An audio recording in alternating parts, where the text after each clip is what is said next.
नमस्ते दोस्तों। कई लोगों के पास ना वो इनकम टैक्स की वेबसाइट से बना हुआ फ्री वाला इंस्टेंट ई पैन कार्ड होता है। अब दिक्कत ये है कि उसमें न तो पिताजी का नाम होता है न ही सिग्नेचर, है ना। अगर आपके साथ भी यही प्रॉब्लम है तो चिंता मत कीजिए, आज हम इसी का पक्का वाला सोल्यूशन लेकर आए हैं। चलिए देखते हैं कि इस आधे अधूरे पैन को एक प्रॉपर फिजिकल पैन कार्ड में कैसे बदलना है। तो हम इस पूरे प्रोसेस को ना 5 सिंपल स्टेप्स में समझेंगे। सबसे पहले देखेंगे कि आखिर ये इंस्टेंट ई पैन की प्रॉब्लम है क्या, फिर करेक्शन के लिए क्या क्या तैयारी करनी है, उसके बाद एप्लीकेशन कैसे भरनी है वो स्टेप्स देखेंगे, फिर डॉक्यूमेंट अपलोड और पेमेंट का पार्ट आएगा और आखिर में ई साइन करके प्रोसेस को खत्म करेंगे। बहुत आसान है। तो चलिए सबसे पहले हिस्से से शुरू करते हैं।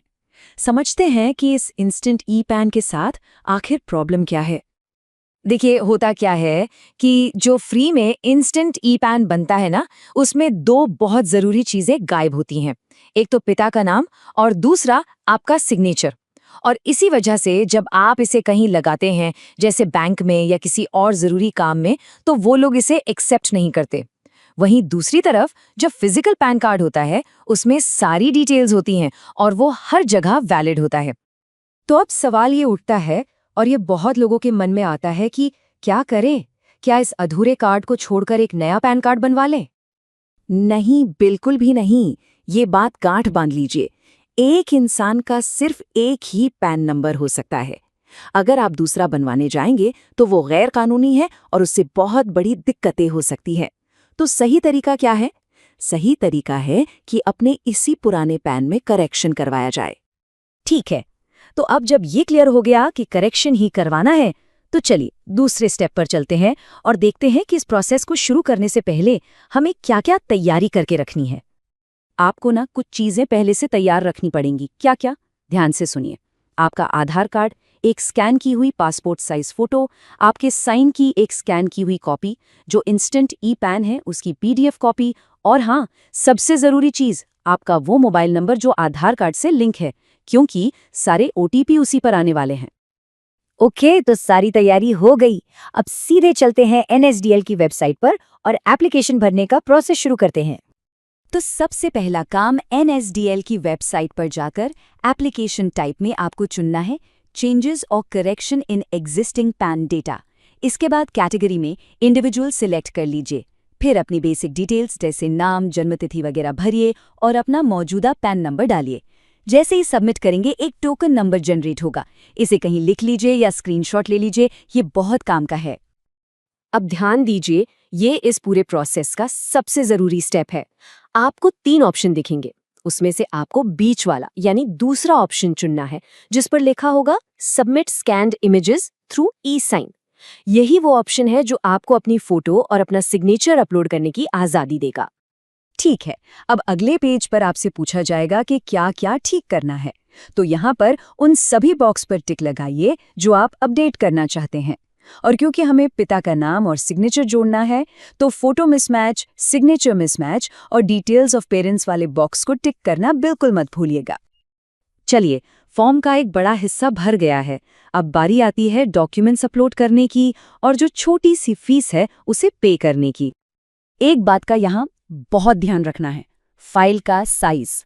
जो आपकी फोटो और सिग्नेचर की फाइल है वो 50 केबी से ज्यादा की नहीं होनी चाहिए, और बाकी के डॉक्यूमेंट्स जैसे कि आधार और पैन की कॉपी जिन्हें आप एक पीडीएफ में डालेंगे वो 300 केबी से कम की होनी चाहिए। इस पूरे काम के लिए, जिसमें आपका फिजिकल पैन कार्ड बनकर घर भी आएगा, उसकी टोटल फीस है सिर्फ 106 रुपए और 90 पैसे। बस अब हम लोग बिल्कुल आखिर में आ गए हैं। लास्ट स्टेप है अपनी एप्लीकेशन को ई साइन के जरिए डिजिटली वेरीफाई करना। ये 2 हिस्सों में होगा। पहले स्टेप में आपको अपने आधार नंबर के सिर्फ शुरू के 8 डिजिट डालने हैं और ओटीपी से वेरीफाई करना है। इसके बाद दूसरे स्टेप में आपको अपना पूरा 12 डिजिट का आधार नंबर डालना है और एक फाइनल ओटीपी आएगा। उसे डालते ही आपका ई साइन का प्रोसेस पूरा हो जाएगा। और हो गया, बस इतना ही करना था। अब क्या होगा, 3 से 4 दिन में आपकी ईमेल आईडी पर नया अपडेटेड वाला ई पैन आ जाएगा और करीब 15 दिनों के अंदर आपका चमचमाता हुआ फिजिकल पैन कार्ड डाक से आपके घर पहुंच जाएगा।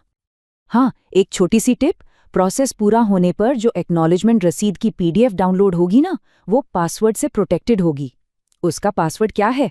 आपकी जन्मतिथि DDMYYYY वाले फॉर्मेट में। मतलब अगर डेट ऑफ बर्थ 1 जनवरी 1995 है तो पासवर्ड होगा 01011995, बिना किसी स्पेस या स्लैश के। तो देखा, बस इन्हीं कुछ आसान स्टेप्स को फॉलो करके आप अपने उस अधूरे इंस्टेंट ई पैन को एक complete valid physical pan card में अपग्रेड कर सकते हैं। तो दोस्तों, वीडियो देखने के लिए बहुत बहुत धन्यवाद। उम्मीद है अब आप अपना पैन कार्ड आसानी से ठीक कर पाएंगे। और हाँ, अगर आप एक फ्री NSDL ID लेना चाहते हैं तो उसका URL नीचे दिया हुआ है और वीडियो के डिस्क्रिप्शन में भी आपको लिंक मिल जाएगा। उस लिंक पर क्लिक करके आप बहुत आसानी से बिल्कुल फ्री में NSDL की ID के लिए आवेदन कर सकते हैं। पता है, इस NSDL ID के माध्यम से आप कई ज़रूरी सेवाएं शुरू कर सकते हैं, जैसे pan card service, pan update service और भी दूसरी महत्वपूर्ण सुविधाएं। ये सभी सेवाएं बहुत ही सरल तरीके से चलती हैं। तो सोचिए, आप अपनी दुकान या सेंटर से ही इन सब को आसानी से शुरू कर सकते हैं। तो क्या आप तैयार हैं? तो देर किस बात की? नीचे दिए गए URL पर क्लिक करें या फिर वीडियो की डिस्क्रिप्शन में जो लिंक है उस पर जाइए और अभी तुरंत फ्री NSDL ID